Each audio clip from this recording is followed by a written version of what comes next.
qui sert de pont entre les Burundais en exil et ceux restés au pays à travers des informations bien fouillées concernant tous les domaines de la vie du pays. Le magazine Humura Burundi est diffusé sur le web via le site de la RPA www.rpa.bi. Humura Burundi.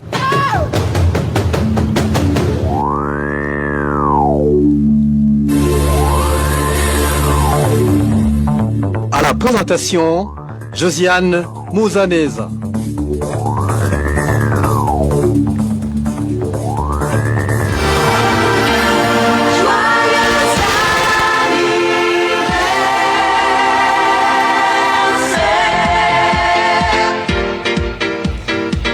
Bonsoir amis fidèles de la RPA, bienvenue au magazine Humura Burundi de ce vendredi 5 mars 2020 qui sera exclusivement consacré au 20e anniversaire de la RPA. Radio c'est la voix des sans-voix. Au cours de cette édition, nous allons revenir sur la genèse de la création de la radio publique africaine, ses ambitions, sa contribution dans le processus de démocratisation et de la paix au Burundi. Nous reviendrons également sur les grands dossiers qui ont marqué l'opinion tant nationale qu'internationale, ainsi que sur les avis et considérations de ses auditeurs. Une édition spéciale donc, dans laquelle nous reviendrons sur ces différents aspects cités. Tout de suite, les détails.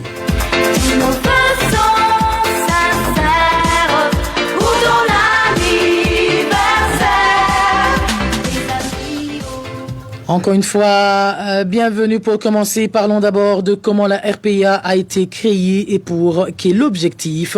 Ce sera avec Émile Nibasumba.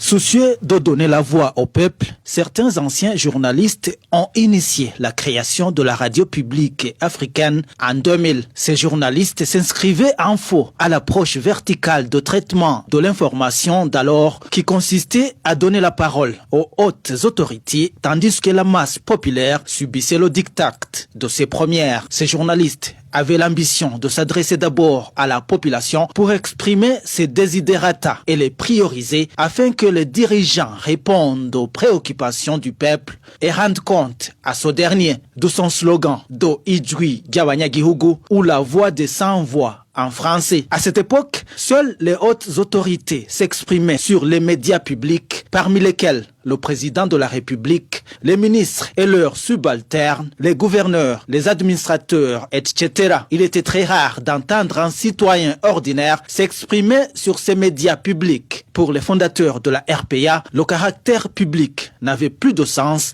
tant que le peuple n'avait pas droit à la parole. Ainsi, ces journalistes avaient la vision d'œuvrer pour une société juste, solidaire, sans violence et prospère, vu le contexte socio-politique et sécuritaire que traversait le pays. Pour parvenir à ce rêve, ces journalistes se sont assignés des missions, promouvoir plus de justice et d'égalité, surtout en faveur des sans-voix, plus de tolérance et de solidarité entre les composantes nationales, celle de promouvoir auprès des gouvernants et des citoyens la redevabilité dans la gestion de la chose publique, tous ayant l'obligation de rendre compte. Parmi ces missions figure également celle de contribuer à la promotion d'un citoyen libre, conscient et respectueux de ses devoirs et attaché à ses droits et à ceux d'autrui. Enfin, l'autre mission est celle de stimuler l'exercice de la liberté d'expression chez les Burundais. Après plusieurs blocages des autorités d'alors pour obtenir toutes les autorisations nécessaires, la radio publique africaine a finalement commencé à émettre le 5 mars 2001 de 5h à 8h et de 16h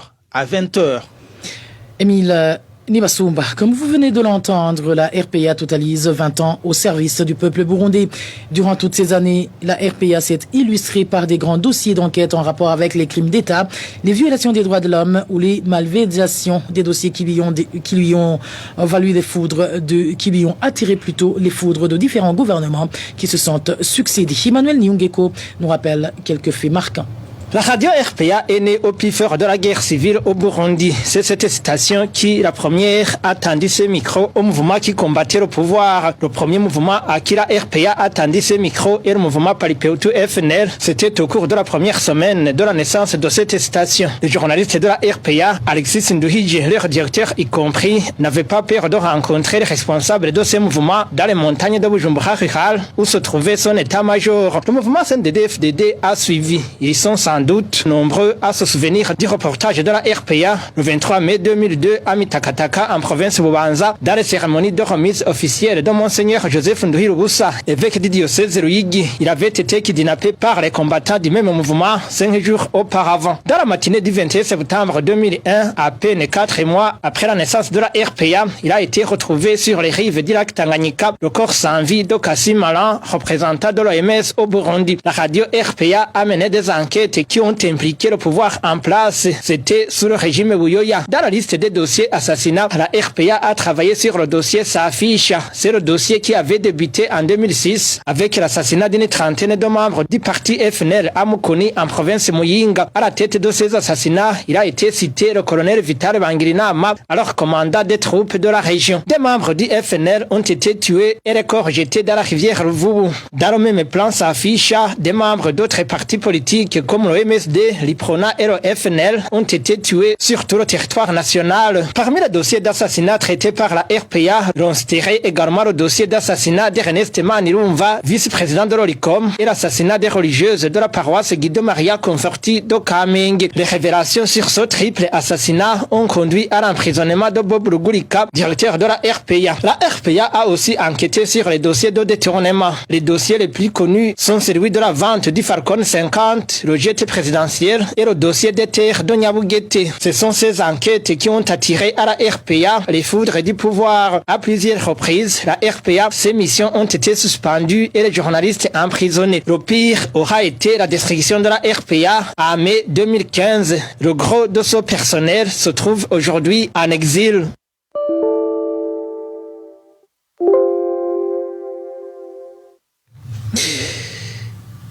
Et malgré toutes ces turbulences donc qu'a connu la RPA, il n'a pas dérogé à sa ligne éditoriale, ce qui lui a d'ailleurs valu le respect de ses auditeurs issus de différentes couches de la population et même des indépendants internationaux. Commençons par la classe politique burundaise en exil. En effet, pour Charles Nditije, la RPA a beaucoup contribué dans la résolution de certains conflits, notamment à travers ses émissions qui réunissaient des politiciens de différentes formation politique. Suivi.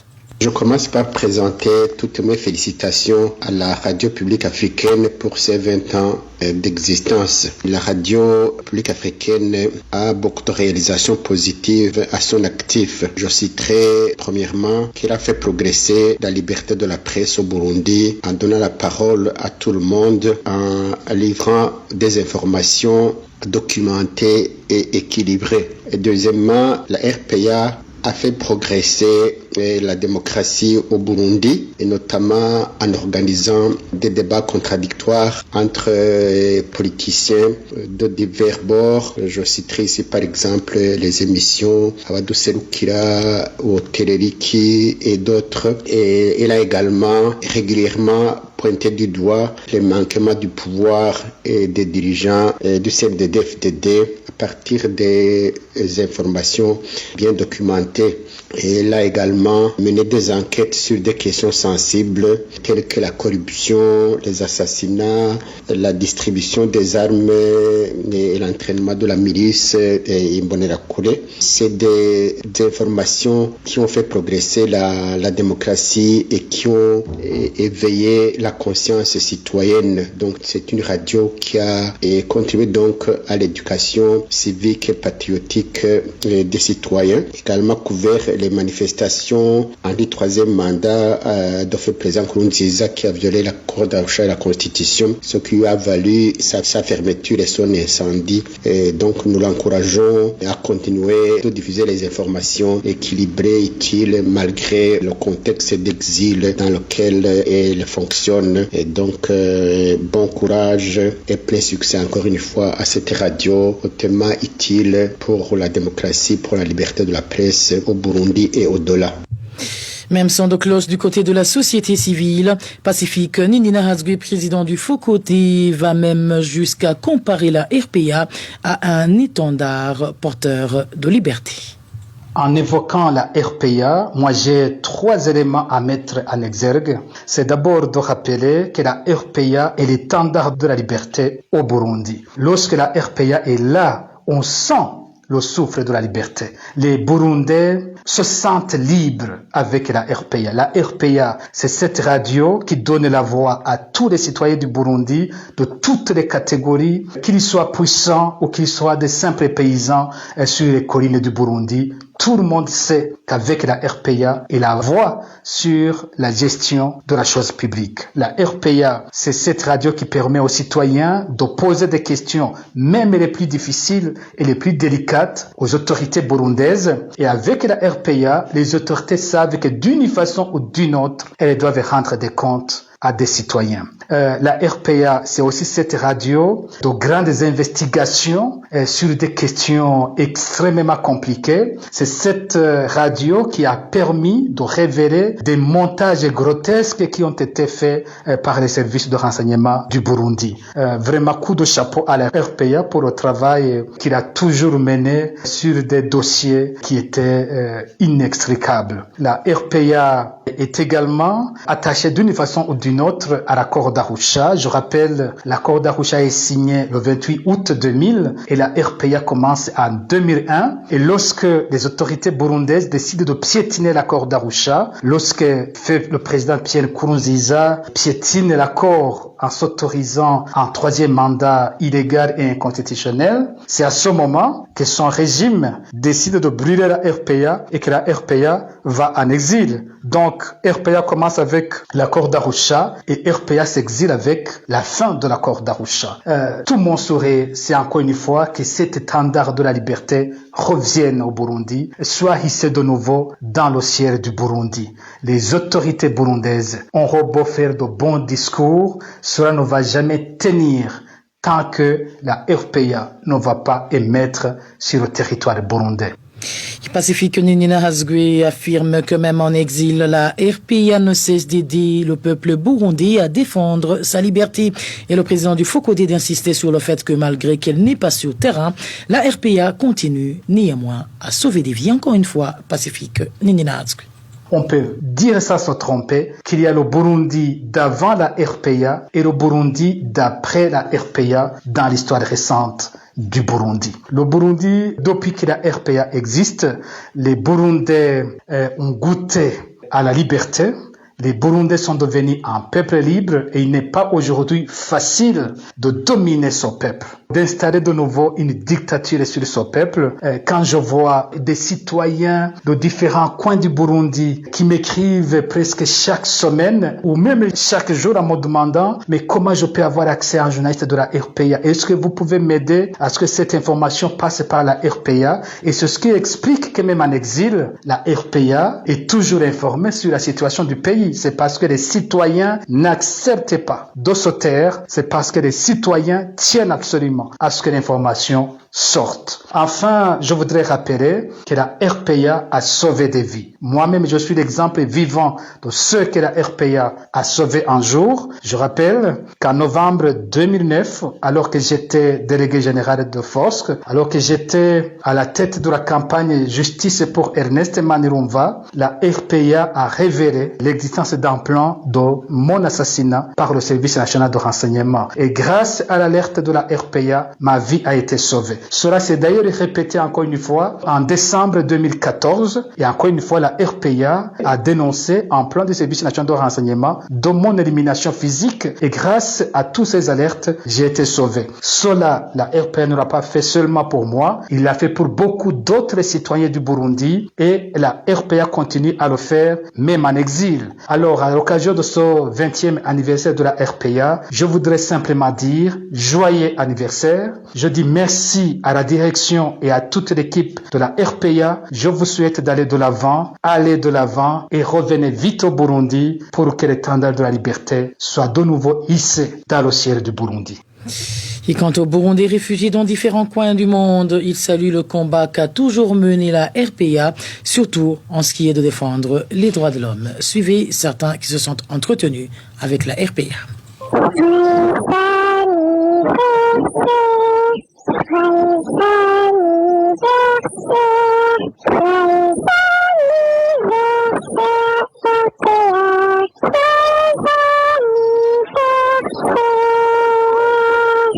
Nous sommes prêts comme convenu du Burundi qu'il nous envoie de nouvelles que nous ne pouvons pas trouver ici au Burundi.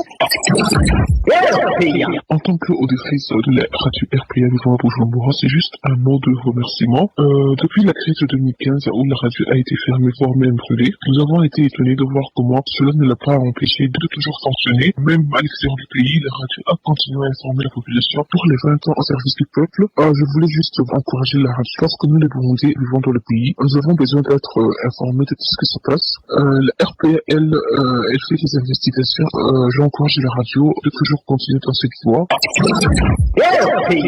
prends cette occasion pour souhaiter un joyeux anniversaire à la radio RPA. Moi, en grandissant, j'écoutais RPA et lorsque je suis devenu plus ou moins majeur, lorsque je comprenais au fait ce qui se passait, RPA a toujours été une station de référence avec les journalistes qui faisaient des investigations sérieusement. Après 2015, la radio a continué à fonctionner, mais d'une manière...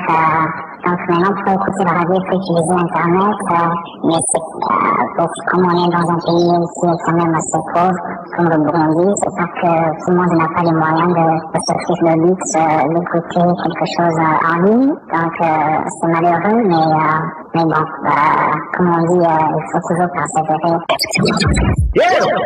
En tant que représentant des réfugiés urbains du Rwanda, je profite de l'occasion pour féliciter la radio RPA pour son 20e anniversaire de prestation. C'est une radio qui a beaucoup œuvré pour la nation burundaise dans des moments difficiles comme dans des moments de joie. Donc nous profitons de cette occasion qui nous est offerte pour féliciter sincèrement tous les journalistes de la RPA.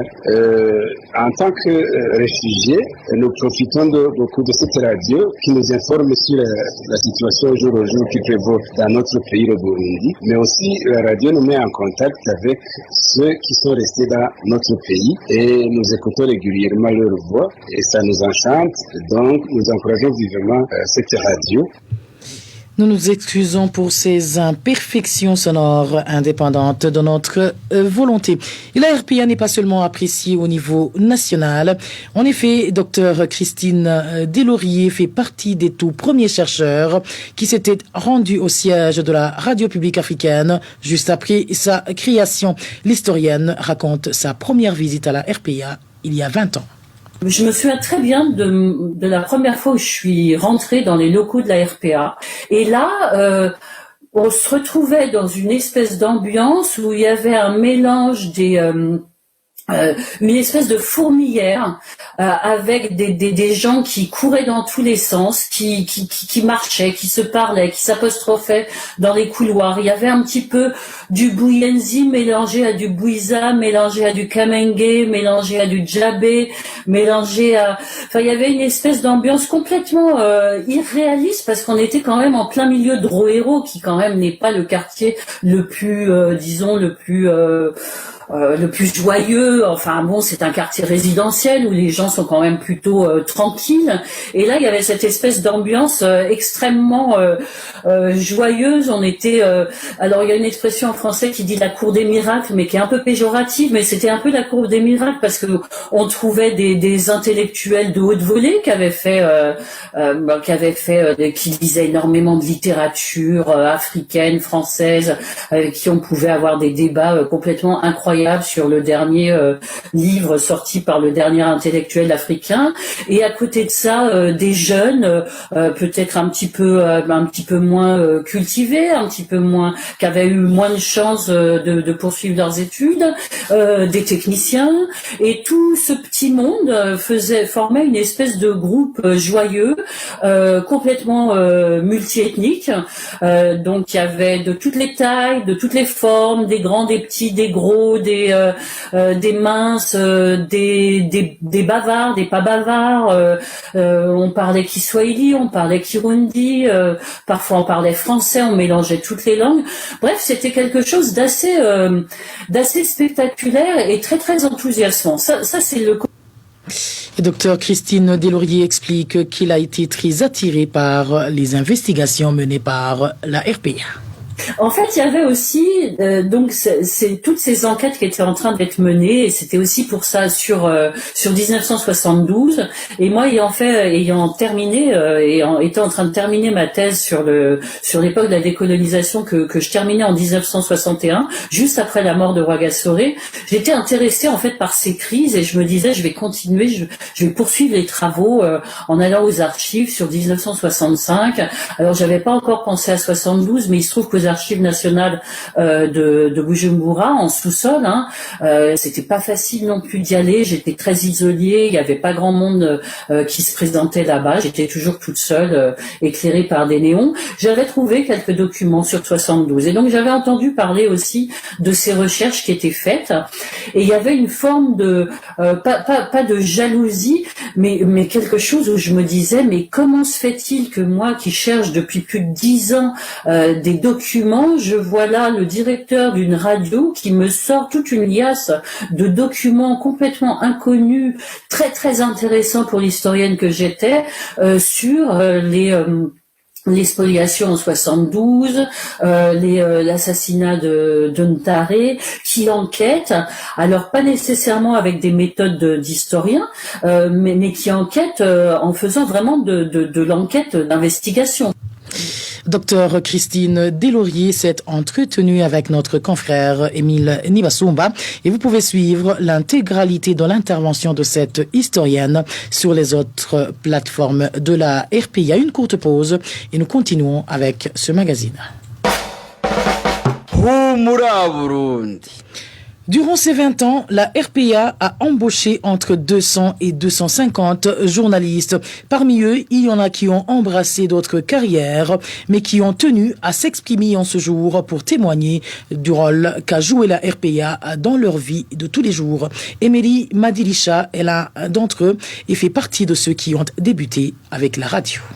Pour ce qui est de l'apport de la radio publique africaine dans la vie des Burundais et du Burundi, je pourrais dire que c'est vraiment un grand apport qui n'avait pas eu lieu avant la radio publique africaine. Et si je veux dire quoi? Je veux dire que la radio publique africaine a porté haut la voix du petit peuple.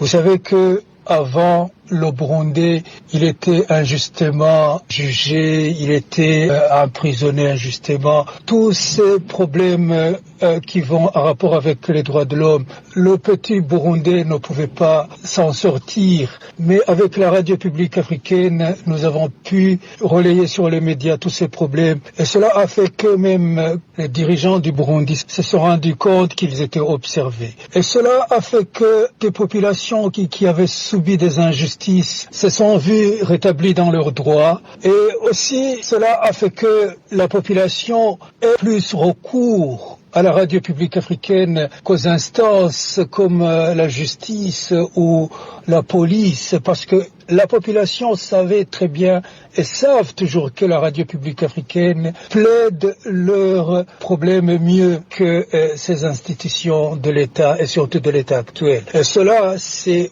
aussi une raison pour laquelle même les dirigeants du Burundi, les autorités politiques actuelles ne veulent pas que la radio publique africaine continue à faire ce que il doit faire dans les normes, parce qu'ils savent qu'ils seront dénoncés. Travailler pour la radio publique africaine, pour moi, c'est un privilège. Dans un sens, tu rencontres des gens qui sont dans les hautes sphères de l'État, mais aussi tu rencontres le petit peuple dans le fond du Burundi. Être un journaliste de la radio publique africaine, ça a vraiment été un grand apport pour moi. Un autre journaliste qui a voulu rendre hommage à son ancienne radio est Gilbert Nyonguru. Ici, il nous parle de ce qu'il a le plus marqué au cours de sa carrière. Je ne pense pas que je suis journaliste de la RPA, mais je le serai pour toujours parce que la RPA, nous sommes liés. Le gouvernement a incendié les infrastructures de la RPA, c'est-à-dire la maison qui abritait des bureaux de la RPA, les studios de la RPA et son matériel, mais elle n'a pas brûlé ou incendié le professionnalisme, la vision ou les missions de cette radio, parce que même après l'incendie de la radio par les agents du gouvernement le 14 mai 2015, le lendemain du coup d'État manqué, les journalistes de la RPA poursuivent leurs missions et aident le peuple à avoir accès à une information équilibrée, professionnelle, et elle contribue encore à aider la population dans différents domaines. Ici, je citerai un cas récent où la RPA est venue en aide à un enfant réfugié qui était en Tanzanie à partir de l'exil. Il y a des gens qui sont à l'étranger dans la diaspora qui ont eu écho de cette situation d'un enfant qui avait une malformation congénitale et puis qui ont contribué à ce que son enfant ait accès à un traitement, et l'enfant a été amené de la Tanzanie jusqu'à Kigali et puis soigné. Aujourd'hui, cet enfant, je pense qu'il est en train de grandir, et c'est une réalisation qui montre un attachement des journalistes, l'amour qu'ils ont pour le public, l'amour qu'ils ont pour la profession, l'amour qu'ils ont pour la patrie. Je ne me trompe pas que ce professionnalisme, cet amour, cet attachement au pays restera dans le cœur de mes confrères, de mes concerts de la RPA. Et pour ceux qui l'ignorent encore, la RPA est la création des gens de divers horizons.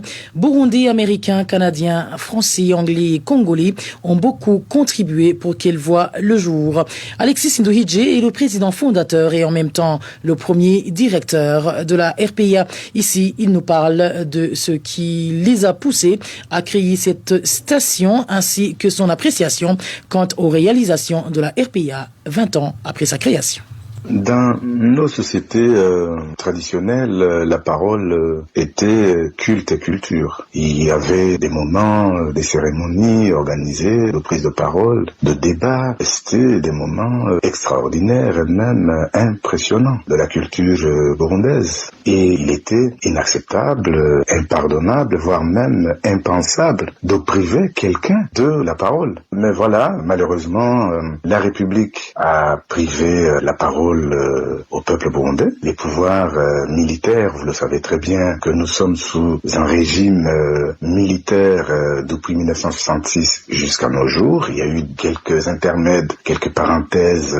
Les décisions politiques se prennent toujours dans les casernes militaires. Ces décideurs militaro-politiques, nazisants ou même communisants, ont décidé de priver au peuple la parole. Ils ont décidé de tout dépouiller au peuple, y compris sa parole. Donc la radio, qui est un outil d'expression, a été, et même aujourd'hui, l'outil appartenant aux décideurs politiques. C'est eux qui peuvent l'utiliser pour leur propre propagande, pas plus que ça. Alors, la RPA est arrivée pour être l'outil de l'expression du peuple. Donc nous avons simplement redonné ce droit qui lui revient. La RPA est venue dans ce cadre-là pour qu'elle exprime ses problèmes, ses malheurs. Disons, la RPA est devenue ce mur imaginaire de lamentation. La RPA aujourd'hui, elle est en difficulté, elle n'a plus de pays, elle n'a plus de nationalité, elle est apatride,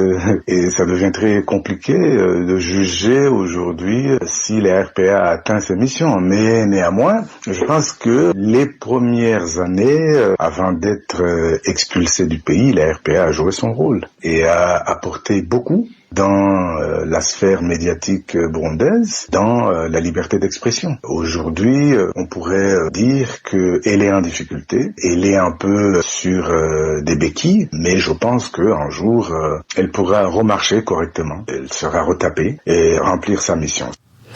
Et en 2008, Alexis Nduhije a tiré sa révérence et a embrassé la carrière politique. Aujourd'hui, il est le président du parti MSD. Et depuis l'existence de la RPA, donc, elle a été dirigée par 4 directeurs. Le premier, bien sûr, et qui est également son fondateur, comme vous venez de l'entendre, c'était Alexis Sindouhidji. Le deuxième, c'est Emmanuel Nsabimana, choisi parmi les journalistes de cette même radio. Ce dernier a par la suite quitté ce métier pour aller travailler pour le compte des services secrets burundais et il est pour le moment incarcéré à la prison de Rutana. Le troisième a été Eric Manirakiza, actuellement journaliste de la radio Voix d'Amérique.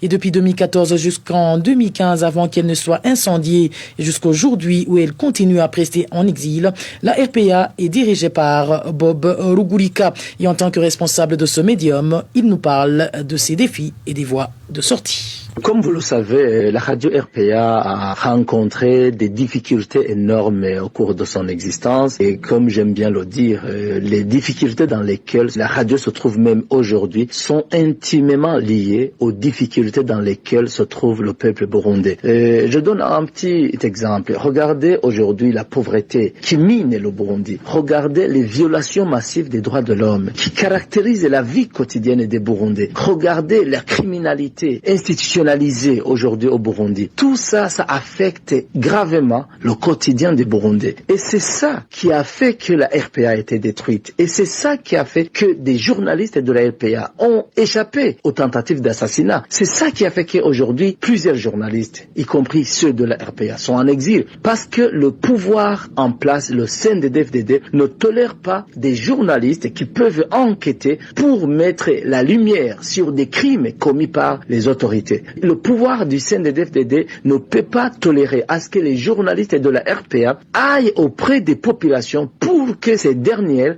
puissent exprimer le ras-le-bol, puissent dénoncer les crimes qui sont commis par le régime. Donc, c'est à la population de comprendre que aujourd'hui, s'il n'y a plus de médias indépendants au Burundi, aujourd'hui, s'il n'y a plus de journalistes libres au Burundi, aujourd'hui, si la RPA a été détruite, incendiée et fermée, c'est parce que la radio se battait pour les libertés et les droits des populations burundaises. Donc, au final, j'interpelle la population burundaise à comprendre que c'est à eux de décider l'avenir du Burundi, que c'est à eux de sanctionner ceux qui les infligent une vie indigne. Je pense que nous, en tant que journalistes, on ne va jamais se lasser, on ne va jamais abandonner, on ne va jamais se décourager. C'est comme au champ de bataille, on va toujours se battre pour les droits, pour les libertés des populations et pour la vérité. Donc, la RPA n'entend pas vraiment baisser les bras à cause de la situation difficile dans laquelle elle se trouve aujourd'hui. Et voilà, c'est sur cette interview du directeur de la RPA, Bob Rugurika, que nous mettons un point final au magazine Humura Burundi de ce vendredi 5 mars 2021, qui était exclusivement consacré au 20e anniversaire de la RPA. Et je profite de cette occasion pour encore une fois souhaiter un joyeux anniversaire à tous mes collègues de la RPA et surtout à nos aînés qui nous ont tracé le chemin, sans oublier vous, nos chers auditeurs, sans qui nous ne seront certainement pas là. Un grand merci également à Aimé Steve Niyungeko et Émile Nibasumba qui étaient respectivement à la prise, à la manette et à la prise d'image. À la présentation de ce magazine, vous étiez avec Josiane Mouzaneza. Excellente soirée chez vous.